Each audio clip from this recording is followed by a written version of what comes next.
Muchas gracias, doctora, por haber aceptado nuestra invitación. La doctora Itzel Guerrero Ríos nos va a impartir la plática La importancia de la catálisis sostenible, y esta plática va a formar parte del ciclo de seminarios virtuales sobre materiales catalíticos, ¿okay? Enfocados al diseño, la síntesis e implementación de materiales en procesos catalíticos. ¿Ok? Voy a empezar leyendo la semblanza de la doctora.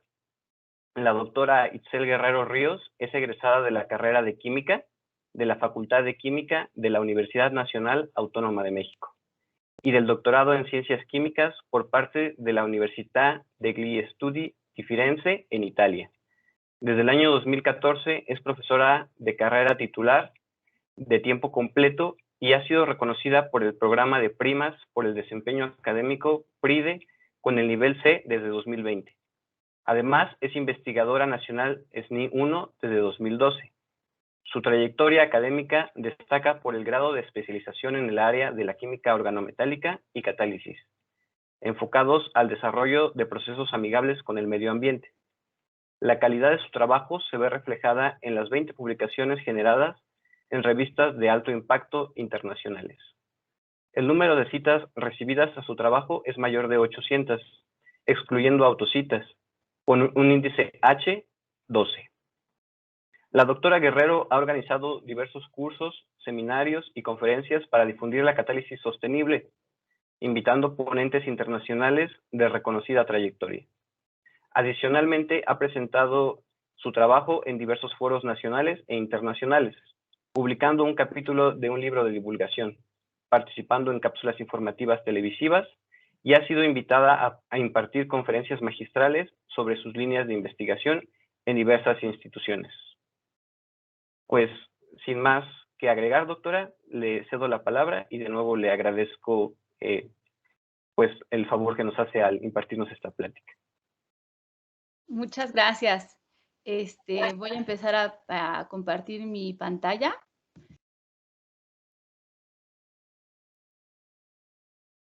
Ok. No sé qué pasó. ¿Sí ven mi pantalla? Sí. A ver. Perdón, voy a compartir la pantalla. Ahora sí.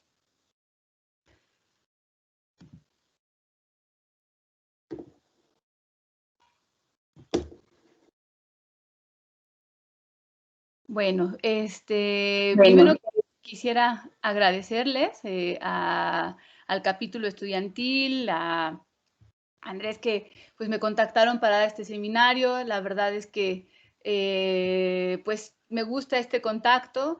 No lo había tenido en todo este tiempo de la pandemia, entonces pues además de que sirve para que nos arreglemos un poquito, pues me encanta poder hablar de la investigación que estamos haciendo en el grupo. Pues bueno, como ya les mencioné, soy de la Facultad de Química, ahí estoy desde pues ya hace 10 años y actualmente pues también soy la coordinadora de la carrera, entonces pues también si hay alumnos de licenciatura que no lo sabían, acérquense a la coordinación, los podemos orientar sobre cualquier dudas en investigación, en estancias, etcétera. Bueno, después de ese comercial pues les voy a contar parte de lo que hacemos en el laboratorio y pues lo que se ha desarrollado pues en los últimos 10 años, ¿no?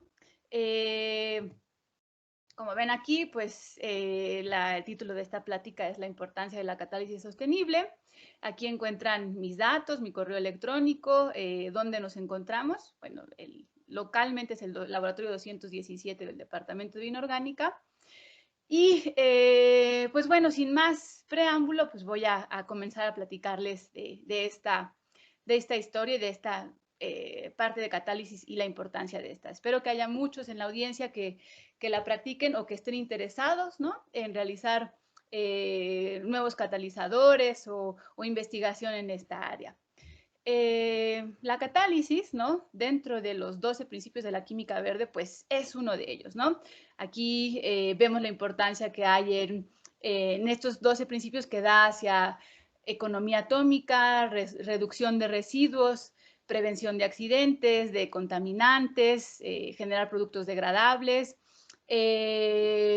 realizar síntesis segura, utilizar metales de baja o compuestos con baja toxicidad, auxiliares benignos.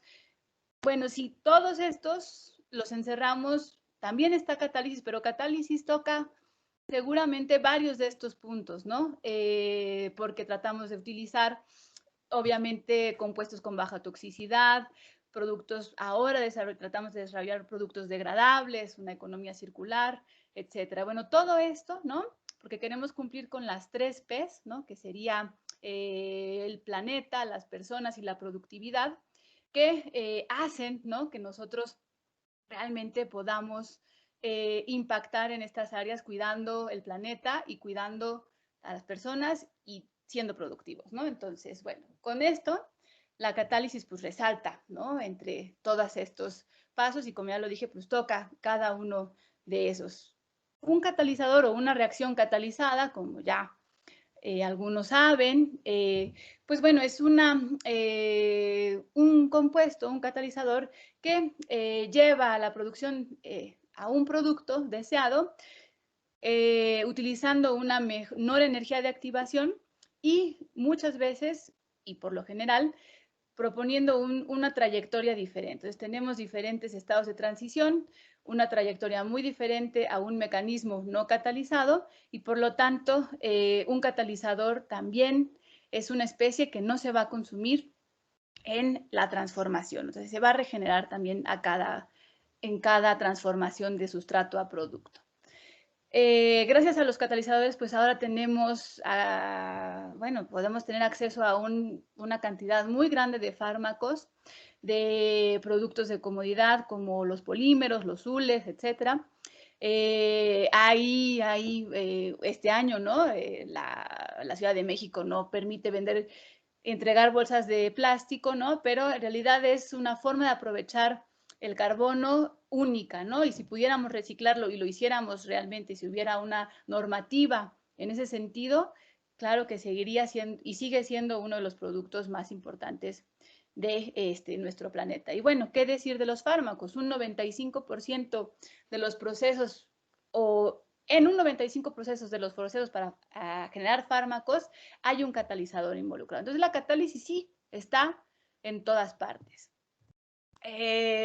Una parte importante es ver, por ejemplo, todos los premios Nobel, ¿no? Que se han otorgado en el marco de la catálisis, ¿no? Vemos a Oswald, que empezó a hablar sobre todo de este principio de los catalizadores, Paul Sabatier, Fritz Haber, ¿no? La síntesis de amoníaco. Gracias a desde 1918 hemos tenido un incremento poblacional de la humanidad enorme porque la gente no se está muriendo de hambre, aunque todavía hay problemas de hambre, pero sí que lo estamos resolviendo. Entonces hay un número muy importante, no los voy a mencionar todos, pero sabemos que ya premios Nobel relacionados directamente con la catálisis, pues ya vienen hasta 2001, ¿no? Noyoli, Knowles y Sharpless por el trabajo en hidrogenaciones asimétricas.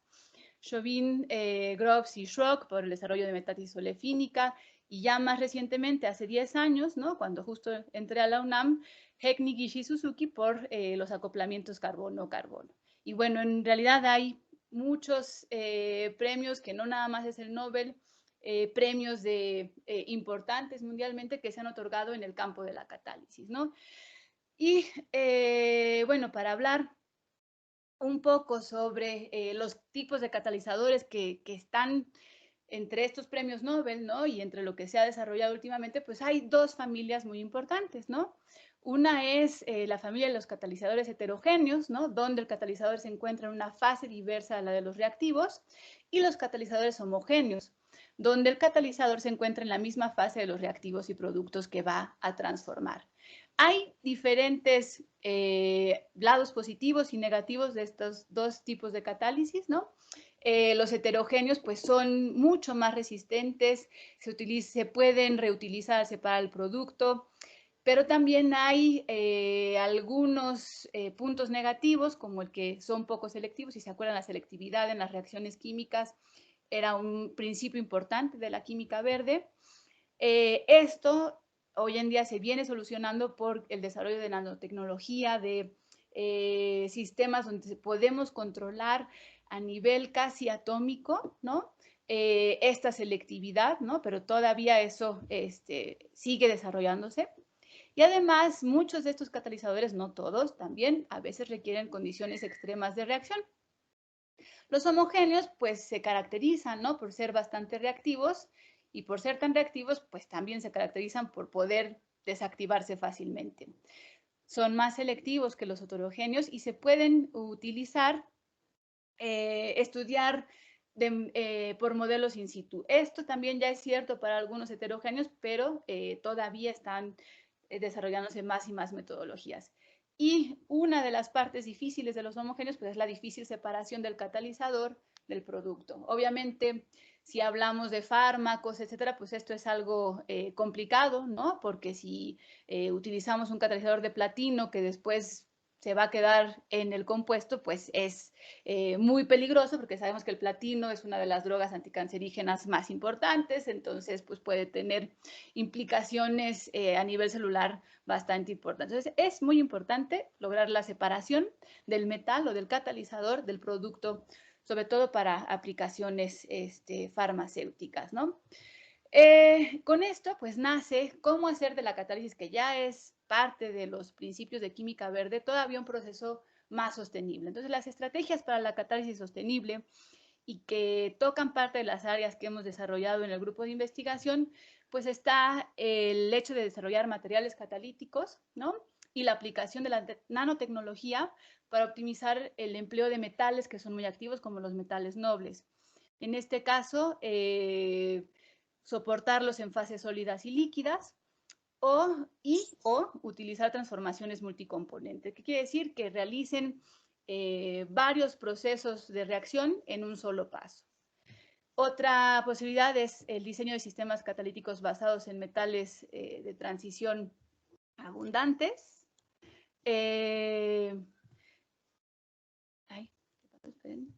Transformación de materias primas abundantes, y para esta charla nos vamos a enfocar sobre todo en esta primera parte, ¿no? El desarrollo de materiales catalíticos, la aplicación de nanotecnología para optimizar el empleo de metales nobles, ver cómo se pueden soportar en diferentes fases sólidas y líquidas, y también su aplicación en transformaciones multicomponente. Para inmovilizar un catalizador en una fase líquida, una de las tecnologías más utilizadas es el empleo de los líquidos iónicos.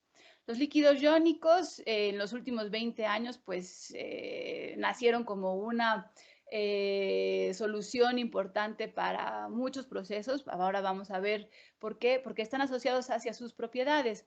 Son líquidos en condiciones ambientales, ¿no? Están compuestos por lo general de cationes y aniones muy voluminosos, por lo tanto no hay una asociación hacia el estado sólido, sino más bien hacia un líquido organizado. No son volátiles, tienen, obviamente no volatilizan, no son flamables, y dependiendo de la combinación de cationes y aniones podemos tener, modular la polaridad, qué tan polares son, ¿no? Y esto, pues bueno, tiene importancia en aplicaciones catalíticas porque por lo general hablamos de especies catiónicas, de metales que participan en la reacción y que por lo tanto pueden impactar en ese sentido, no pueden disolver a un catalizador. Como ya les decía, hay una gran variedad, ¿no? Si combinamos diferentes cationes y aniones, y podemos crear la propiedad que queramos para una reacción química. Como puntos limitantes, ¿no? Es la viscosidad. Son líquidos, pero a veces son bastante viscosos, y eso pues puede limitar transferencia de masa, ¿no? Que implica la velocidad de reacción de transformación en catálisis. Hay pocos datos de su biodegradabilidad y su toxicidad. Además, bueno, esta es importante, ¿no? Porque al final estamos hablando de un medio, ¿no? Que usamos como disolvente que no se va a poder destruir nunca, ¿no? Entonces eso también tiene implicaciones importantes a nivel sostenible. Y otra cuestión es que también pueden reaccionar algunos de estos cationes o aniones con el centro metálico desactivándolo, ¿no? Entonces, en este sentido, hace algún tiempo empezamos a aplicar reacciones de catálisis asimétrica, ¿no? Donde generamos un centro estereogénico en el producto, formamos una reacción de formación de un nuevo enlace carbono-carbono entre este carbono de aquí, que pierde este grupo saliente acetato, se enlaza a este dimetilmalonato y forma este nuevo producto, ¿no? Esta reacción es la alquilación alílica asimétrica, desarrollada por Trost desde la década de los 90 y ha tenido un impacto bastante importante. Nosotros nos enfocamos, ¿no?, en utilizar agentes inductores de la claridad como este ligante BNAP, ¿no?, y emplear líquidos iónicos para poder llevar a cabo esta reacción. Con esto voy a utilizarlo de ejemplo para hablarles de conceptos importantes en la catálisis. Como les decía, ¿no?, al favorecer un centro estereogénico podemos favorecer la selectividad o la enantioselectividad sobre uno de los productos. Y esta es la fórmula para calcular este producto, ¿no?, esta enantioselectividad. También evaluamos, ¿no?, qué tan activo es un catalizador por medio de su turnover number o turnover frequency, que nos habla prácticamente de cuántos moles de producto se pueden transformar por mol de catalizador o se pueden obtener por mol de catalizador, y el turnover frequency de cuántos moles de producto se transforman se generan por mol de catalizador por unidad de tiempo. Entonces, estos son conceptos importantes que nos ayudan a comparar en la literatura todos los diferentes catalizadores. Bueno, esta reacción, ¿no?, la podemos ejemplificar en este pequeño ciclo. Este es un ciclo catalítico, ¿no? Es así como normalmente estudiamos o proponemos cómo se llevan a cabo las reacciones catalizadas, y además, conociendo un ciclo catalítico, teniendo evidencias de podemos implementar ciertas modificaciones en el catalizador homogéneo que nos permitan acelerar alguno de estos pasos. Entonces, aquí tenemos que conocer la cinética de cada una de estas transformaciones, pues, para poder acelerarla, ¿no? Entonces, lo primero que tenemos que tener en cuenta es que un catalizador per se es muy reactivo. Entonces, no lo tenemos en el almacén, así como voy a poner estas 2 cucharaditas de catalizador y voy a hacer la reacción. Tenemos precursores catalíticos, como lo vemos aquí. En este caso es una especie organometálica, un dímero de paladio, alil cloruro, que puede combinarse con el ligante CBNAP y generar la especie que vemos aquí como A. Esta especie A es un intermediario, como todos los intermediarios dentro de este ciclo. Esta especie aquí, lo que necesitamos es obviamente que intercambie una molécula de sustrato con una de dimetilmalonato desprotonado, que sería el nucleófilo, y nos lleva a la formación de este otro intermediario.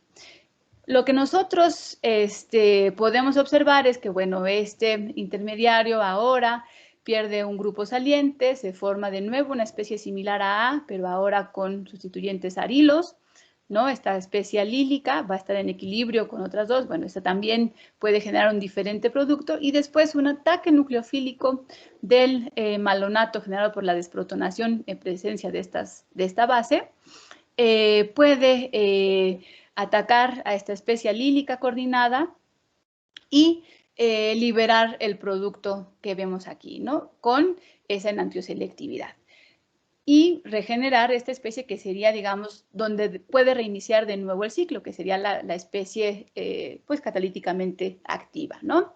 Esta especie catalíticamente activa, como ven, no la tenemos en el estante del laboratorio. La formamos a partir de todos estos pasos.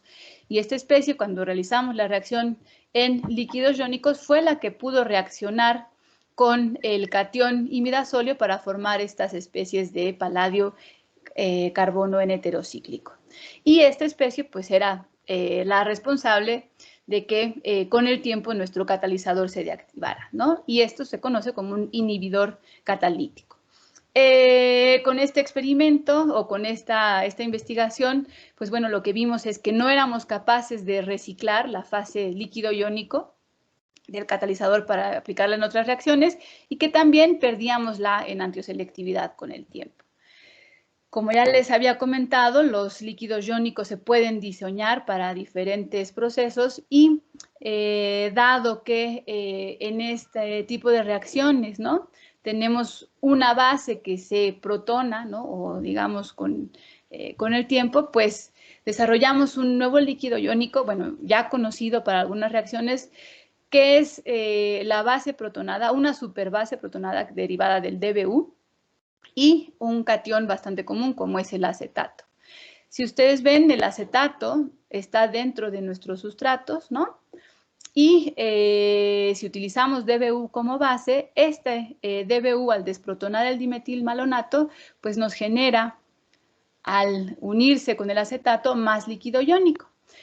Con esta reacción, y gracias al trabajo de Alfonso Ortiz Ramírez, lo que pudimos fue no nada más trabajar con VNAP, sino utilizar otros inductores de la quiralidad y tener una alta enantioselectividad hasta este producto. Y además poder reciclar el catalizador. Entonces, este sería el abstract, ¿no?, de el gráfico, sí, el resumen gráfico de esta publicación, donde, como les decía, el mismo medio o el mismo catalizador y el mismo líquido iónico regeneran más líquido iónico como disolvente y permiten el reciclaje de esta reacción. Entonces, esta fue una prueba, ¿no?, para ver si podíamos diseñar un líquido iónico prótico para una reacción y generar un proceso sostenible. Entonces, esta fue una primera experiencia, nos pareció bastante interesante. Pero bueno, aún así seguíamos utilizando un paladio que podía desactivarse con el tiempo y bueno, nos movimos un poco hacia la parte de desarrollo de nanotecnología. ¿Cómo podemos, por ejemplo, una estrategia para optimizar el empleo de metales nobles como catalizadores? Y bueno, los metales nobles, al final, que los queremos sustituir con metales pues más abundantes, menos tóxicos, bueno, en algunos casos menos tóxicos, etcétera, pero la actividad que presentan estos metales nobles es inigualable, o sea, sí son muy efectivos para reacciones de hidrogenación, como vemos aquí, la transformación de hidrogenación de olefinas, de grupos carbonilo, de grupos nitro, en procesos de hidroformilación, por ejemplo, ahí me estoy refiriendo más hacia el rodio como metal noble, o procesos de carbonilación. Entonces, son reacciones de suma importancia donde solo los metales nobles pues, pueden incidir y pueden, digamos, tener un éxito, ¿no? Entonces, el gran reto es aprovechar al máximo su empleo. Y en este sentido, pues pensamos, y una de las estrategias que también se han seguido en la comunidad científica, pues es el empleo de nanopartículas metálicas que combinan los beneficios de ambos tipos de catalizadores. Como les mencionaba, los homogéneos y los heterogéneos pues tienen diferentes lados positivos y negativos entre cada uno.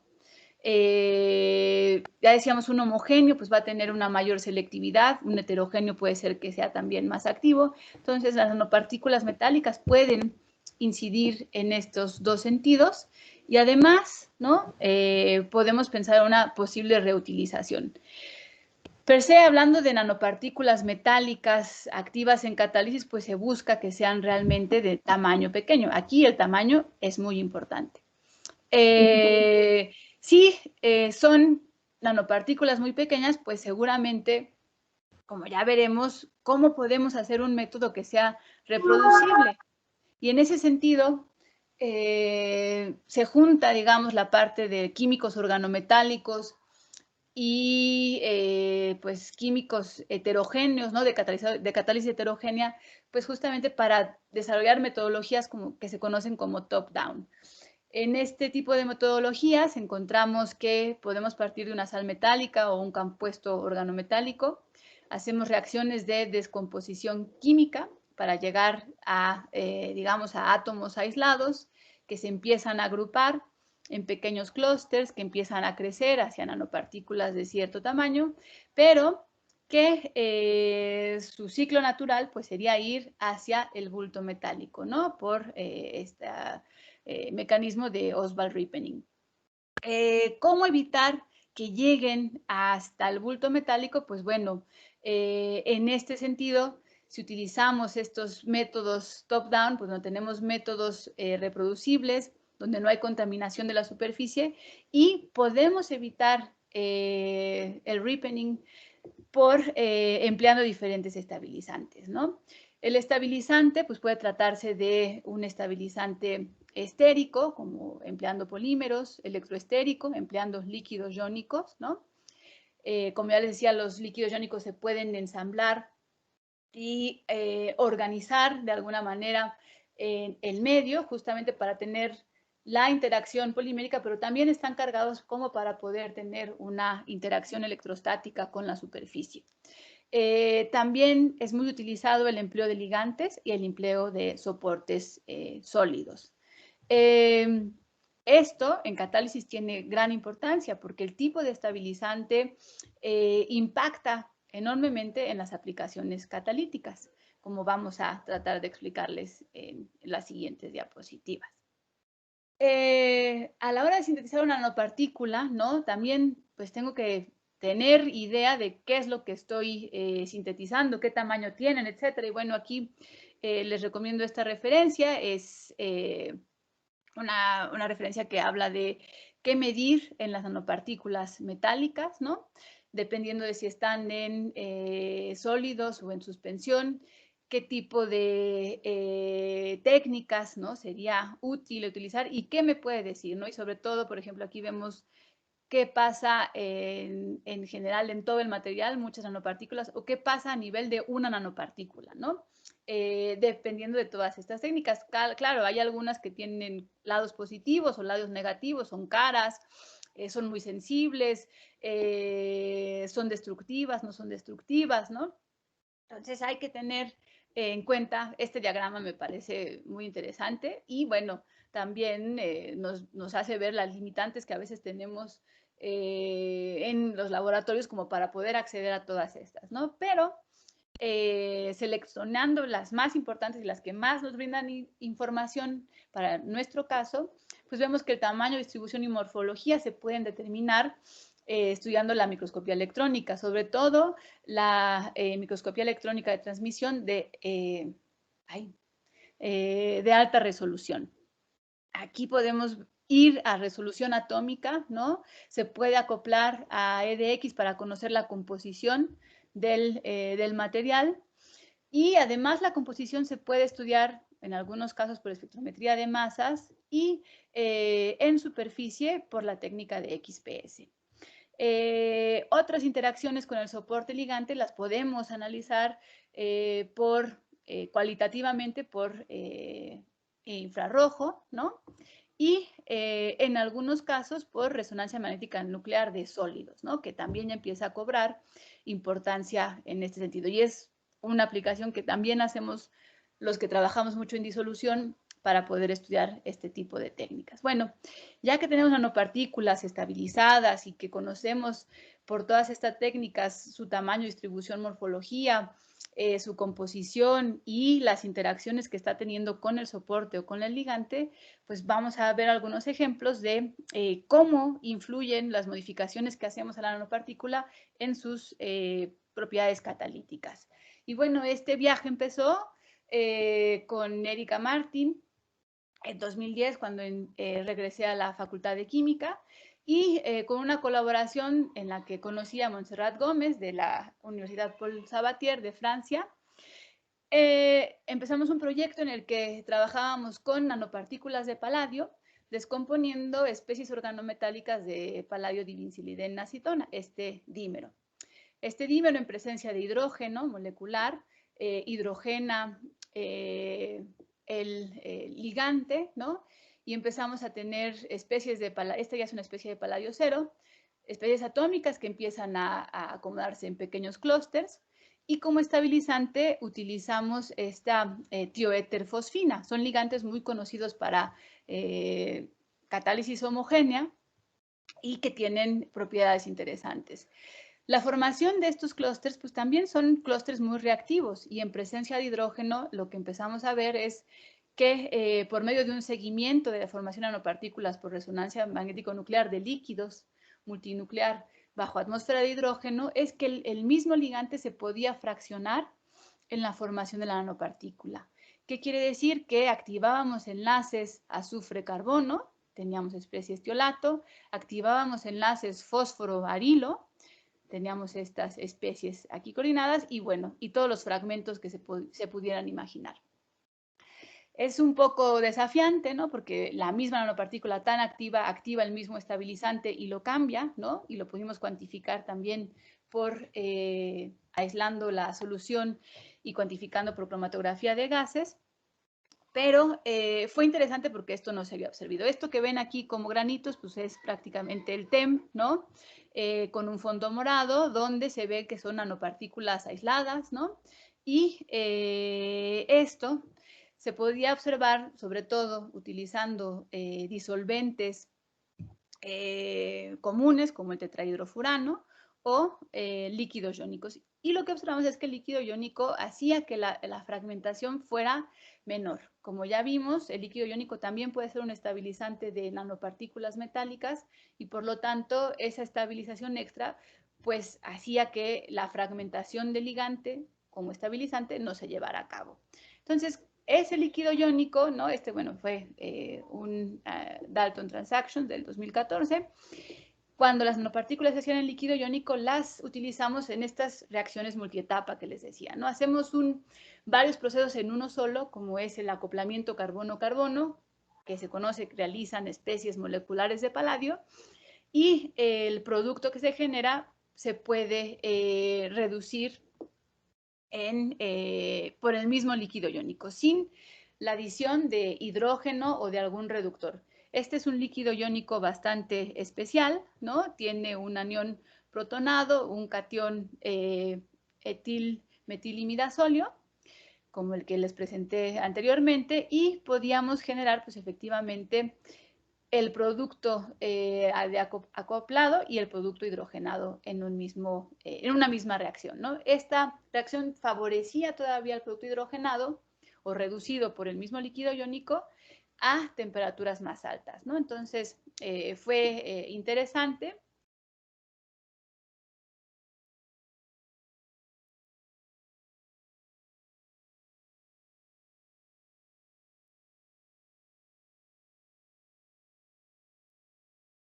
¿No? Entonces, el mismo medio puede favorecer cierta reacción. Eso fue interesante. Más adelante, y aquí este fue un trabajo que empezamos con el casi doctor Alejandro Serrano Maldonado. En una semana más ya estará presentando su examen en esta nueva modalidad de manera híbrida, virtual, presencial. Y pues bueno, con Alejandro lo que empezamos a trabajar fue también otros compuestos muy conocidos, ¿no? de rodio. De hecho, este tipo de tiolatos de rodio fueron algunos que yo trabajaba con ligantes más cortitos en la licenciatura. Es una química organometálica de libro de texto muy interesante, ¿no? Donde puedes estabilizar estas especies de rodio 1 con ligante ciclooctadieno y puentes tiolato. Pues estos complejos, ¿no? Que son muy fáciles de sintetizar, y aquí les mostramos las estructuras de rayos X, pueden reducirse en presencia de hidrógeno molecular y de líquido iónico y generar nanopartículas bastante estables. Como ven aquí, son nanopartículas muy pequeñas con una distribución bastante fina de 2.7 nanómetros. Por TEM de alta resolución podemos ver incluso los planos, ¿no? Que se van y las distancias entre los planos e incluso, bueno, aquí no sé si se ve, yo veo la pantalla del seminario, pero no veo esta parte, pero bueno, podemos identificar que se trata de el empaquetamiento FCC de rodio metálico, ¿no? Lo que ven ustedes alrededor de estas nanopartículas, pues es el ensamblaje del líquido iónico, ¿no? Que está alrededor. Esta síntesis, pues, fue bastante interesante, sobre todo porque en la descomposición de organometálicos y formación de nanopartículas coloidales, es importante la cantidad de ligante presente, porque si hay mucho ligante, este ligante puede cubrir completamente la nanopartícula e inhibir que interaccione con el sustrato y se pueda transformar. Entonces, es común que el ligante que se agrega, ¿no?, para estabilizarlas sea en cantidades de 0.2 equivalentes con respecto al metal. En este caso, estamos hablando de un equivalente con respecto al metal, y aún así pudimos ver que este tipo de sistemas era bastante activo para varios sustratos, podía reducir compuestos nitro olefínicos, o sea, una doble enlace carbono-carbono, y también grupos imino. Con esta reactividad la aplicamos en una reacción multietapa donde podíamos combinar nitroarilos y benzaldehído. El benzaldehído no podía ser reducido por estos sistemas. Cuando no hay ligantes, el benzaldehído sí es reducido, pero al tener estos ligantes nos permite modular esa selectividad hacia reducción de un nitro. Esta reducción de un nitro forma una anilina que puede condensar con este benzaldehído y formar una imina. Y la imina puede reducirse en atmósfera de hidrógeno y por efecto del catalizador de rodio a la amina correspondiente. Las aminas son productos sumamente importantes, ¿no? Hoy en día la producción de aminas o anilinas sustituidas se lleva a cabo en pasos bastante drásticos, ¿no? A partir de derivados del petróleo, donde usan grandes cantidades de ácido nítrico y después otras grandes cantidades de reductores para llegar a las anilinas sustituidas. Entonces, un método que en un solo paso nos genera aniles, pues es bastante llamativo, ¿no? La producción de aminas se ve prácticamente en monómeros para polímeros, en fertilizantes, en fármacos, y así como algunos, ¿cómo se llama? Dyes, tinturas, ¿no? Entonces, pues esto fue muy interesante y logramos publicarlo muy bien, sobre todo por empezar por precursores de organometálicos, ¿no?, que se pueden formar fácilmente y que además, pues bueno, nos generan sistemas muy estables y además es muy reproducible, ¿no? Esta metodología fue bastante interesante. Vemos que por XPS, como les decía, podemos ver la composición de estados de oxidación en superficie con una profundidad de 2 nanómetros y que había especies también de rodio 0 y rodio 1. Rodio 1 podría estarse generando justamente por esta interacción con los tiolatos en superficie, ¿no? Y bueno, esto nos interesó a tal grado que tratamos otro tipo de estabilizante, una simple piridina, como vemos aquí. También podía generarse en líquido iónico y utilizando un equivalente por rodio, generábamos de igual manera nanopartículas muy pequeñas de 2.8 nanómetros y por XPS veíamos que con esta piridina la especie fundamental eran especies de rodio 0. En este caso, cuando hay piridina, ya podemos acceder a la reducción de grupos carbonilos, como en esta acetofenona, y bastante selectivos. Esta reacción es importante porque vemos que hay, para reducir de donde queramos, hay anillos aromáticos, hay grupos carbonilos, ¿no? Y estos 4 productos se pueden generar incluso por la hidrogenólisis, ¿no? Lo que pudimos ver es que teníamos una alta selectividad a solo la reducción del grupo carbonilo y que además podíamos separar los productos y reutilizarlo por varios ciclos, ¿no? Esto también pues lo llevamos a estudiar otros ejemplos y utilizando este mismo sistema en muy pequeñas cantidades, ¿no? 0.01 milimol total de rodio, podemos reducir varios grupos carbonilos, ¿no?, sustituidos en diferentes posiciones y eso pues es bastante importante.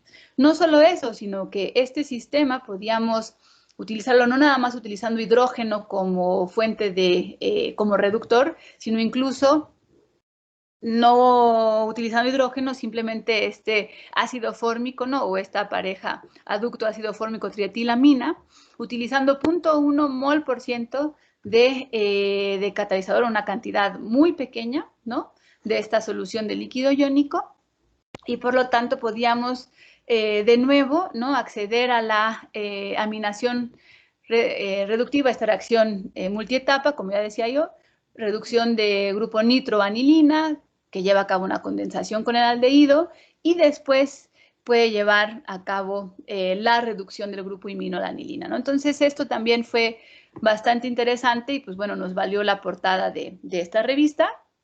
Y, pues bueno, estábamos muy confiados de lo que ya teníamos hasta ese momento. Alejandro no se cansó de probar otros medios y se aventuró a utilizar un medio más accesible como el glicerol. El glicerol pues se produce en grandes cantidades, ¿no? Es un derivado en la síntesis de biodiesel, entonces pues hay bastante de glicerol que podemos utilizar. El glicerol también tiene algunas propiedades importantes que favorecen la formación de nanopartículas por el método de Poliol y también su estabilización. A la hora de utilizar este precursor de rodio organometálico que veníamos estudiando ya en todas estas síntesis, tuvimos que utilizar un ligante que tuviera interacciones con el glicerol para que generara sistemas que fueran solubles en el medio. Este sistema, como ven, forma nanopartículas o agregados de nanopartículas que, pero si vemos una a una o hacemos un acercamiento, vemos que se trata de nanopartículas esféricas, aisladas y bastante cristalinas. El tamaño es mucho más grande que en los líquidos iónicos, estamos hablando de 3.4 nanómetros, dependiendo de lo que utilicemos, y por XPS pues vemos también la presencia de rodio 0 y rodio 1. Este tipo de catalizadores lo utilizamos también en reacciones multietapa y en este caso usamos, como ya veníamos usando, diferentes derivados de nitrobenceno, diferentes derivados de benzaldehído, incluso con una piridina, y pudimos generar varios de estos productos en estas condiciones. Necesitábamos un poco mayor presión, pero bueno, llegábamos a los productos que queríamos. E incluso podíamos hacer una aminación reductiva, simplemente la condensación de aminas secundarias con aldehídos y generar la reducción de esta por efecto de la nanopartícula en presión de hidrógeno. Entonces, con este conocimiento, ¿no?, lo que podemos decir es que hay una influencia del estabilizante, como ya se sospechaba, y las condiciones de reacción. Con este cuadrito, ¿no?, trato de mostrarles, ¿no?, qué pasa con los dos sistemas, ¿no? Si teníamos nanopartículas estabilizadas con tioles, como este tipo, en líquidos iónicos, o con tioglicerol en glicerol, pues podíamos reducir grupos nitro, imino y olefinas. Si utilizamos piridina, nanopartículas y líquidos iónicos, podemos reducir incluso grupos carbonilo y utilizar además fuentes diferentes de hidrógeno molecular, ¿no? Hablando de fórmico, el aducto fórmico trietilamina. También lo que aprendimos de esto es que la interacción entre los ligantes y la superficie determina la selectividad, como ya lo pudimos ver, y la interacción con el medio, líquido iónico o glicerol, es lo que permite que yo tenga un exceso de ligante que se pueda estabilizar en el mismo medio y pueda dejar libres sitios en la nanopartícula, es lo que creemos, para que ésta pueda hacer la transformación de los diferentes sustratos, ¿no? Entonces, por eso hablamos de superficies entre comillas saturadas de ligante, porque tenemos un gran exceso de ligante, pero el mismo líquido iónico o el medio glicerol promueven la estabilización o romper esa interacción con la superficie y poder transformar los diferentes sustratos. Este aprendizaje, ¿no?, pues nos obligó, ok, esto está muy bien porque la reacción la llevas a cabo, termina la reacción, separas el producto por destilación o con otro disolvente por una simple extracción y vuelves a usar la fase. Pero para otras implicaciones, sobre todo a nivel industrial, lo que se busca es además poder utilizar estos sistemas en reacciones de flujo continuo o incluso separar los productos del catalizador por una simple filtración. Y es ahí donde los heterogéneos pues tienen una gran años de ventaja, ¿no? Y lo han trabajado de esa manera, de manera muy fina. Pero bueno, como organometálicos, ¿no? Sale esta parte, sobre todo desde la síntesis de las nanopartículas metálicas, como se las he platicado, y que nace digamos, este acrónimo de Surface Organometallic Chemistry. La química organometálica de superficie, ¿no? Nos permite controlar en superficie la cantidad exacta de ligantes, conocer qué especies están presentes, ¿no? Y sobre todo podemos, con todo el conocimiento de organometálica, saber qué interacciones podemos favorecer y cómo controlar la formación de nanopartículas localizada específicamente en ciertos sitios, ¿no?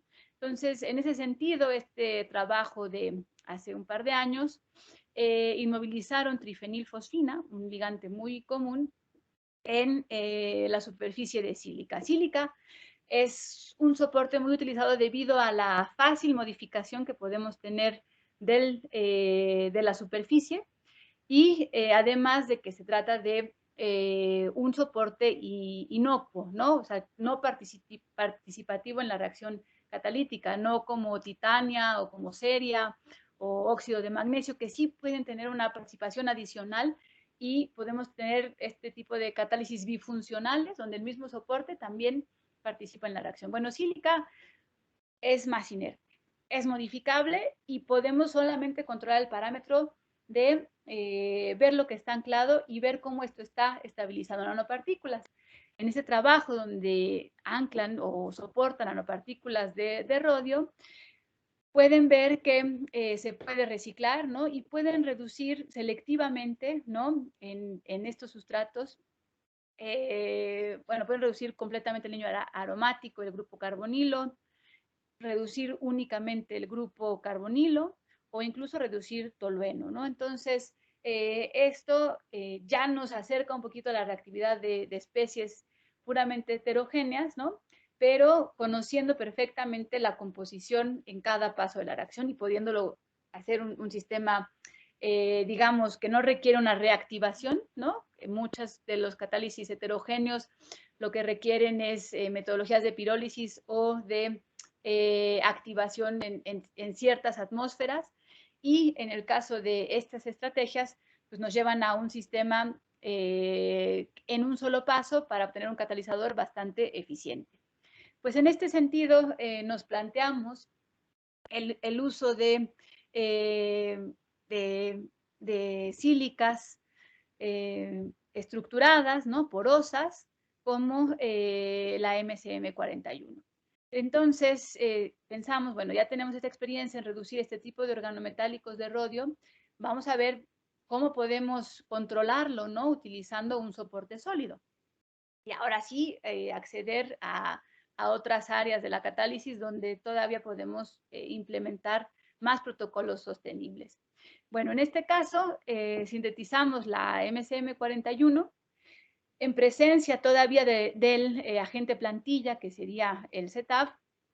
Funcionalizamos con propilamina o filanos de propilamina o con este grupo nicotinamida.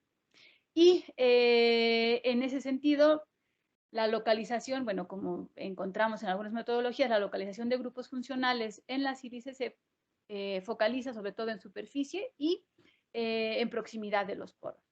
Esto, pues obviamente, no nos permitía usar los poros para meter el metal en ese sentido, pero sí utilizar un material con una alta área superficial donde podíamos distribuir las nanopartículas metálicas por toda la superficie. Entonces, en este sentido, igual, simplemente con una atmósfera de 3 atmósferas de hidrógeno a temperatura ambiente y después de 18 horas, pues formamos los dos catalizadores soportados que queríamos estudiar. Estos podemos ver, ¿no? Como les explicaba, tenemos esta sílice porosa que tiene un mesoporos, ¿no? Hablamos de 2.9 nanómetros y un área superficial de 424 metros cuadrados por gramo.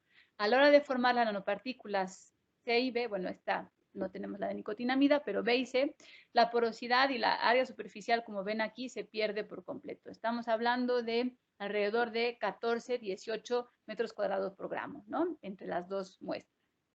Y por infrarrojo, ¿no? Lo que pudimos ver también fue antes de la reducción, la interacción de la especie de rodio que se iba a reducir, ¿no? Y la reducción de esa especie de rodio para formar las nanopartículas. Como vemos en infrarrojo, pues podemos identificar los grupos amino presentes en la sílice, que siguen estando presentes, obviamente, con rodio, se mueven un poquito, pero la verdad no mucho, pero bueno, sabemos que están. Sabemos que también encontramos algunas otras vibraciones que también puede ser de aptes. Las de ciclooctadieno son un poco difíciles de ver, pero bueno, lo que vemos es que sea rodio 1 o que sea rodio 0, el espectro de infrarrojo es bastante similar. No podemos hacer una distinción en ese sentido. Y para el caso de nicotinamida, pues igual, ¿no? Vemos cómo la nicotinamida, tenemos un grupo carbonilo, este se puede ver bastante bien, y este, bueno, sale por aquí de 1648, nos indica, ¿no? Que al no desplazarse hacia ningún lado, que no está interactuando directamente con el centro metálico.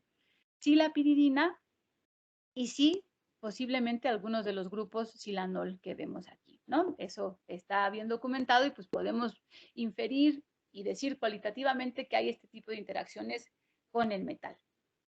A la hora de hacer la microscopía y la cuantificación y sobre todo la cualificación de estados de oxidación en el material, lo que pudimos ver, por ejemplo, para la sílice sin funcionalizar, ¿no? También como ejemplo lo quisimos poner, vemos cómo se aglomeran en la superficie, ¿no? Aquí en la nanopartícula, si ustedes se fijan, se ven los poros de la MCM41 y pues clústeres y especies pues poco distribuidas, ¿no?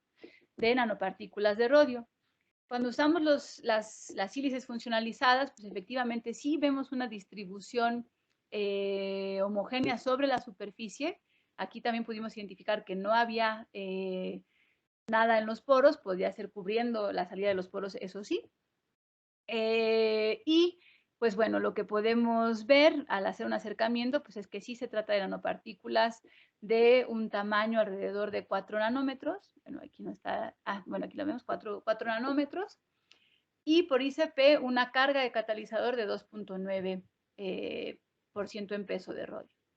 Para la nicotinamida, lo que vemos es una distribución mucho más homogénea y un tamaño de partícula alrededor de 2.08 nanómetros, muy pequeña, la mitad en este caso. Y también pudimos ver que se trata de rodio cero. Además, una carga de rodio bastante importante, ¿no? O sea, estamos hablando de un 7.6% en peso de rodio. Entonces, por estos análisis podemos ver que el rodio o las nanopartículas de rodio están en superficie. El menor tamaño de nanopartícula se obtiene cuando tenemos el estabilizante nicotinamida soportado.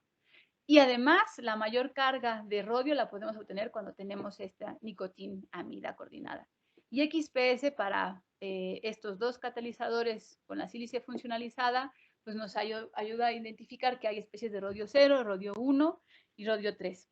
Algo que es importante mencionar en este caso, a diferencia de las coloidales en líquido iónico y glicerol, es que el líquido iónico y el glicerol además previenen de la oxidación de la superficie. Entonces, muchas de estas técnicas, a pesar de que se hagan en atmósfera inerte o a alto vacío, hay cierta manipulación que puede favorecer la oxidación y por lo tanto ahí podemos decir que se podría estar formando algún óxido de rodio y pues decir por eso que hay rodio 3, ¿no? Pero bueno, más o menos esto fue lo que pudimos identificar y pues bueno, ya con estos datos dijimos, ahora vamos a ver qué hacen catalíticamente este tipo de complejos.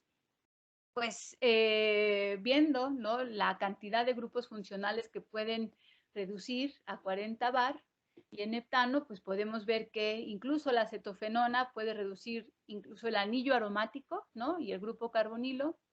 El benzaldehído puede reducir únicamente el grupo carbonílico El tolueno también es reducido, no con tanta facilidad, bueno, estamos hablando de 2 horas, es muy rápido.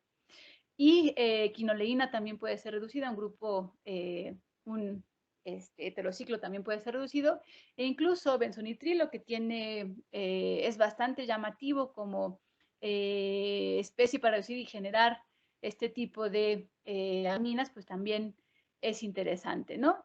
Y todavía más impresionante, ya nada más lo probamos con nicotinamida, es el fenol, ¿no? El fenol que hoy incluso lo encontramos como derivado biofenol, ¿no? Derivado de la lignina, etcétera, pues también es algo que puede llamar la atención, ¿no? Entonces, vemos en rojo la comparación con el catalizador que está funcionalizado con propilamina y en verde el catalizador que tiene el soporte funcionalizado con NAM, ¿no? Con nicotinamida.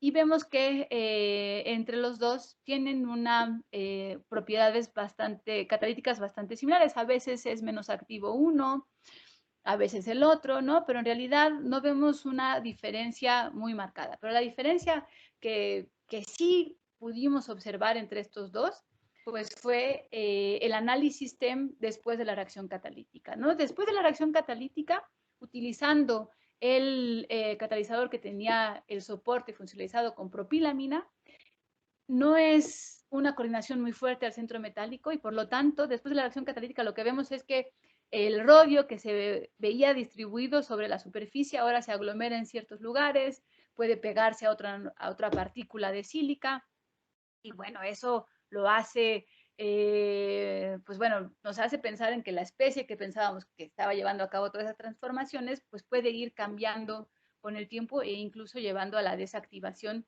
del catalizador. Este sería un fenómeno clásico de Oswald-Rippening. En cambio, al utilizar el soporte funcionalizado con nicotinamida, la nanopartícula después de la reacción de hidrogenación de acetofenona se conservó perfectamente con nanopartículas aisladas y del mismo tamaño, ¿no? Entonces esto sí marca una diferencia importante entre estos dos soportes, no en la actividad de una sola reacción, pero sí al finalizar una reacción. Y es algo que es muy importante conocer. ¿Qué pasa con el catalizador después de la reacción? Para poder prevenir que ese catalizador pueda vivir por varios ciclos catalíticos más, ¿no? Entonces, bueno, esto es algo importante y pues como ya les hablaba del fenol, bueno, la hidrogenación del fenol pues es bastante interesante, sobre todo cuando podemos aplicarlo a reacciones multietapa. Pues aquí hablamos, como ya veíamos, la reacción multietapa que hemos estudiado, sobre todo se trata de una reacción donde se lleven a cabo 3 procesos y nos lleva a la formación de aminas, que bueno, como ya les hablé, la importancia de las aminas, pues genera que tratemos de encontrar metodologías más amigables. Este tipo de aminaciones reductivas de fenol y aminas, ¿no? Se ha estudiado solo con nanopartículas de paladio soportadas sobre carbón y utilizando como fuente de nitrógeno amoníaco. Esto se publicó el año pasado y pues es bastante interesante. Como les decía, esta aminación reductiva requiere primero la hidrogenación selectiva del fenol a ciclohexenona, porque es esta ciclohexenona la que se puede condensar con la amina y después reducir ese tipo de grupos, ¿no? Entonces, vemos que nuestros sistemas en esta reacción, ahora reduciendo la presión a 5 atmósferas, vemos como cuando hay un grupo propilamina es muy activo, pero cuando está la nicotinamida es bastante lento. Y además, la selectividad tampoco es la ideal, ¿no? Estamos hablando de favorecer 77% de este producto con respecto al otro y con la nicotinamida solo 66%. Pero después de hacer la reacción multietapa en presencia de morfolina, lo que pudimos observar es que se forma la actividad es bastante similar, 95 y 84, y todavía en el caso de nicotinamida tenemos más ciclohexenona que puede condensarse con la morfolina y seguir reduciendo. Entonces, seguramente es una cuestión de aumentar el tiempo de reacción, pero ya nos habla todavía más de la versatilidad de este tipo de sistemas. Entonces, pues bueno, con este conocimiento, ¿no? Ya nuestra biblioteca de sustratos que podían reducirse con nanopartículas de rodio y diferentes estabilizantes, ¿no? Si se acuerdan, bueno, con estos sistemas tiolato en líquido iónico y en glicerol lográbamos reducir estos 3 grupos funcionales principalmente. Con la piridina en líquido iónico, incluso utilizando diferentes fuentes, podíamos reducir grupos carbonilo, y con el nuevo sistema soportado, pues ya logramos reducir no nada más grupos carbonilo, sino anillos aromáticos del tolueno, el fenol, e incluso generar como producto de aminación reductiva de fenol y morfolina este tipo de aminas, ¿no? Con estos 2 sistemas, pues bueno, esto es algo que todavía estamos a punto de enviar a publicación, pero creo que espero haberles dejado como ejemplo, ¿no? Que esta aproximación organometálica de reducir precursores organometálicos en presencia de diferentes estabilizantes nos puede ayudar a generar sistemas muy estables donde podemos modular la reactividad y podemos encontrar diversas aplicaciones para todos eso. Y bueno, pues ya nada más para terminar, ¿no? Les quiero agradecer la atención. No lo mencioné al principio, pero sí espero que hayan apuntado sus preguntas. Vamos a tener una sesión larga de preguntas. Pero bueno, quiero agradecer sobre todo a pues, quienes hacen posible, ¿no? Todo esto, y bueno, están enumerados aquí. Está Carla Salas, Antonio Reina, Alejandro Serrano, sí lo mencioné, pero bueno, también colaboraron en ese proyecto Israel, Antonio, Carla, César Suárez, Pedro Méndez, y bueno, también tengo a colaboradores en el laboratorio que son muy entusiastas, como Eduardo, Héctor y los más jóvenes, Draco y Rodrigo, que se acaban de anexar. Las colaboraciones o ver dónde hicimos todas estas mediciones, ustedes que están en sus tesis y quizás están trabajando con materiales, bueno, seguramente están trabajando con materiales, pues, ¿dónde pueden hacer este tipo de análisis? Bueno, nosotros la parte de porosidad, bueno, las estructuras texturales de la sílice las determinamos con la doctora Aida Gutiérrez en la unidad de catálisis de la Facultad de Química. Los experimentos XPS los realizamos con Benjamín Portales en Cicata, y por la edad es un instituto del Politécnico Nacional. Y las demás determinaciones de termogravimetría, ICP, SEM, TEM, resonancia, infrarrojo, espectrometría de masas, las realizamos en la USAID. El Instituto de Investigaciones Materiales, con ellos realizamos la TEM de alta resolución, y pues bueno, nada más apúntense todas estas técnicas y ténganlas a la mano por si las tienen que utilizar en algún momento. Y bueno, por último, nada de esto sería posible si no tuviéramos financiamiento. La DEGAPA está realmente agradecida, al igual que el CONACYT, por los proyectos que nos están financiando todavía las investigaciones actuales. Y pues bueno, no me queda nada más que agradecerles y escuchar sus comentarios. Gracias. Muchísimas gracias, doctora, por la importante plática. Creo que nos ha presentado el tema de una manera pues muy general. Su trabajo es destacable. Y pues quisiéramos empezar con las preguntas. Entonces, la primera pregunta que nos hacen es de Aline Villarreal y pregunta ¿qué tamaño eran sus nanopartículas? Y creo que se refiere a las nanopartículas de la diapositiva 14.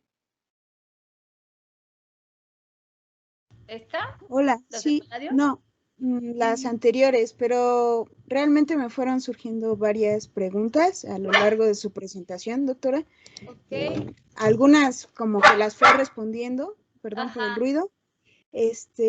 Digamos que de todas las que puse, son 2 las más importantes. Y primero, estuvo muy padre su presentación, muchas gracias. Primero, ¿cómo garantiza usted que en estos casos, cuando hace la reacción y que tiene las nanopartículas en solución, cómo se garantiza que no haya problemas de transferencia de masa? o si lo miden, o qué es lo que ustedes hacen. O lo controlan con la agitación, no sé. Y la siguiente pregunta que me interesaría mucho que me respondiera es por qué en el caso de la sílica funcionalizada, la que conservaba su porosidad, ¿por qué obtuvo una histéresis abierta en el caso de esos soportes mesoporosos? Claro. Y ya, serían dos. Muchas gracias, doctora. Gracias. Bueno, tratando de responder a tus preguntas, obviamente sí, los líquidos iónicos, lo había mencionado yo, tienen estos problemas asociados a la transferencia de masa. Lo que no mencioné es que esta viscosidad de este tipo de medios, ¿no?, puede cambiar de manera importante a diferentes temperaturas. A mayores temperaturas son menos viscosos y por lo general estamos trabajando prácticamente como en un disolvente común. Entonces, en ese sentido, todas este tipo de reacciones se hacen para comparándolas, ¿no?, con algunas soluciones en disolventes orgánicos comunes, y entonces con esta comparación podemos ver que si es más lento, no, es menos lento, etcétera. Entonces esa es una manera. Otra manera también es hacer un seguimiento de reacción, ¿no? No es tan sencillo porque los sustratos que tenemos no son en estado gas, ¿no? O sea, entonces a veces lo que tienen es asociado un cromatógrafo de gases al reactor, ¿no? Y entonces van muestreando qué va pasando con la reacción con el tiempo y pues pueden ver perfectamente la cinética de la reacción, ¿no? Si hay un problema de transferencia de masa o de inducción sobre la formación de alguna especie catalítica diversa, pues eso se puede ver con un seguimiento. En nuestro caso, pues tenemos que montar reacciones y pararlas a diferente tiempo, extraer y ver la composición de los sustratos, pero como te digo, estas dos maneras, tanto el seguimiento de reacción como la comparación con disolventes orgánicos, nos hacen ver este tipo o decir que la transferencia de masa es o no un problema en nuestro caso, ¿no? Siempre obviamente comparándolo con disolventes, ¿no? O sea, quizás también el mismo disolvente implica otra transferencia de masa y esa no la estamos estudiando, ¿no? Pero siempre normalizándolo hacia eso podemos ver este sistema. Y sí, la histéresis que mencionas es muy extraña porque no cierra, ¿no? Exactamente, esta de aquí.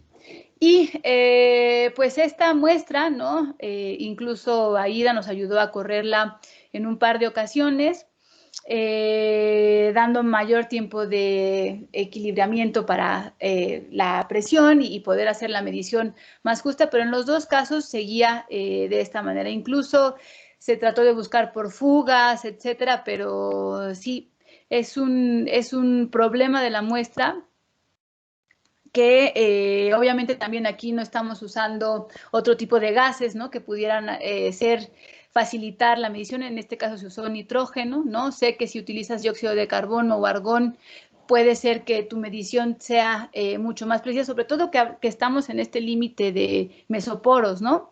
Y entonces, pues bueno, esa es la explicación que tenemos al momento, pero efectivamente sí, se hicieron esas pruebas, pero el equipo y la medición pues fue el alcance que tuvieron en este caso. Espero que eso haya respondido tu pregunta. Sí, muchas gracias. Nada más, a mí se me hace que tal vez se podría mejorar la limpieza de la muestra, ¿no? Porque como usa un agente, un template orgánico, a veces he observado que ese comportamiento se da porque el agente orgánico no ha salido del todo durante la síntesis. Dices el setup, Sí, ajá, para la sílice mesoporosa. Sí, Muchas gracias. Sí. Gracias, sí. Muchas gracias, doctora. Otra pregunta nos dice, en el caso de las nanopartículas como catalizador, ¿el líquido iónico solo estabiliza estas nanopartículas o también se espera que el líquido iónico participe en el mecanismo de reacción? Como les había mencionado, ¿no? Depende mucho de la naturaleza del líquido iónico. En el caso nuestro, ¿no? En este caso de las nanopartículas de paladio, utilizando este líquido iónico con este catión, ¿no? Que es pues, derivado de un fosfórico. Este líquido iónico, este protón del líquido iónico sí se ve involucrado en favorecer la reducción del producto de acoplamiento carbono-carbono. Entonces, este producto de acoplamiento carbono-carbono, este doble enlace que se genera, es reducido por efecto del catalizador y el líquido iónico. Eso es lo que nosotros creemos, porque obviamente al hacer estas mismas nanopartículas en otro líquido iónico, no observábamos este comportamiento.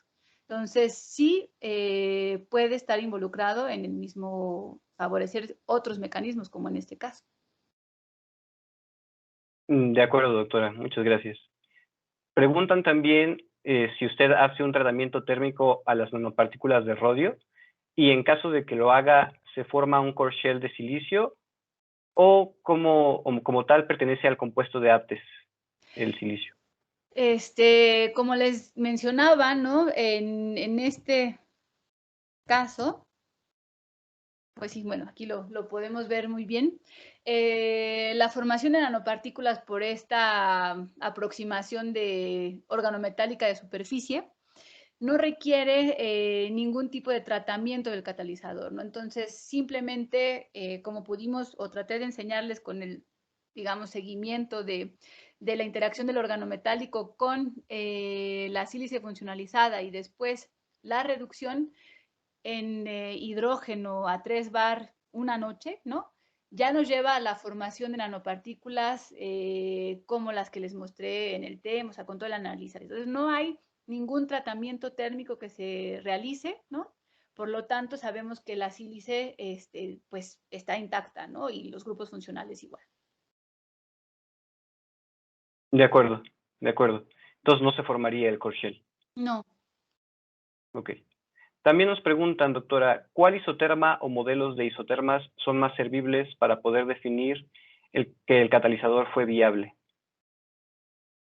Híjole, ahí sí, no es mi área de expertise. Si se refieren a las isotermas, ¿no? Pues es que esto es bastante, o sea, bueno, yo creo que para ver si un catalizador es viable, ¿no? Y si lo que queremos es medir la porosidad, medir pues estas propiedades texture, ¿sí? De la superficie, de la porosidad, de la rugosidad, etcétera, tendríamos que hacer una medición, yo creo que antes y después de la reacción catalítica para saber que el catalizador sigue estando activo, que se puede volver a utilizar, etcétera, ¿no? Esta ya es un área, ¿no? Más de los que realizan catálisis heterogénea, ¿no? Yo, la verdad, me interesaba ver la porosidad y ver si el catalizador estaba en el poro, si iba a funcionar, etcétera. Como vimos que estaba simplemente en superficie, pues ya no investigamos más, pero sí que sería interesante, ¿no? O sea, la reactividad dentro de un poro, ¿no? O dentro de un espacio constringido para un metal, pues obviamente sí podría favorecer otra reactividad muy interesante, ¿no? En nuestro caso, al momento que no estuvieron en los poros, pues no pudimos hacer más. Y sí sé que están estas metodologías donde formas el core shell o pones más sílica para que el rodio esté realmente capsulado, ¿no? En el metal.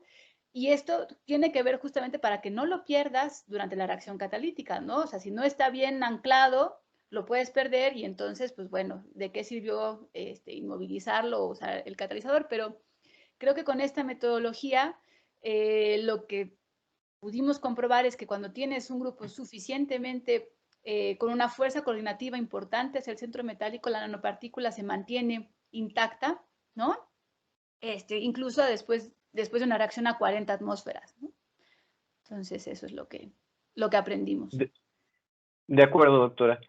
Pues esas son todas las preguntas, doctora. De nuevo le agradecemos muchísimo por habernos impartido este seminario. Y si me permite, quisiera compartir una imagen referente al capítulo. Entonces, voy a salir de aquí. Sí, gracias, doctora. Entonces, esta es la imagen. Nada más para terminar, quisiera recordarles que el Este seminario fue organizado por el capítulo estudiantil del Instituto de Investigaciones en Materiales y la Sociedad Mexicana de Materiales. Ahora también podemos decir que estamos también con la sociedad, Materials Research Society, y también queremos invitarlos a nuestros siguientes seminarios gratuitos en línea. El siguiente será el 21 de septiembre y será sobre textura cristalográfica, fundamentos teóricos y aplicaciones en la ciencia de materiales, impartido por el doctor José Gonzalo González Reyes. Y también tendremos otro de biomateriales de origen marino y su potencialidad en la ingeniería del tejido cutáneo. Este será el 22 de septiembre, impartido por la doctora Nayeli Rodríguez Fuentes. Además, también recordarles que hay eventos que son exclusivos para los miembros del capítulo estudiantil. Vamos a tener un curso de Preparando mi trayectoria para buscar un trabajo en la academia o en la industria, que nos impartirá el doctor Ignacio Alejandro Figueroa Vargas el 28 de septiembre, y otro curso de edición de documentos utilizando LaTeX, ¿no?, como motor para editar textos. Y ese será impartido por el maestro en ciencia Jorge Gutiérrez Flores y el maestro en ciencia Eduardo Hernández Huerta, el 21 de septiembre al 2 de octubre. Recuerden que para poder tener la constancia de un ciclo de seminarios a una determinada área, en este caso de materiales catalíticos, necesitan asistir a 3 seminarios, ¿ok?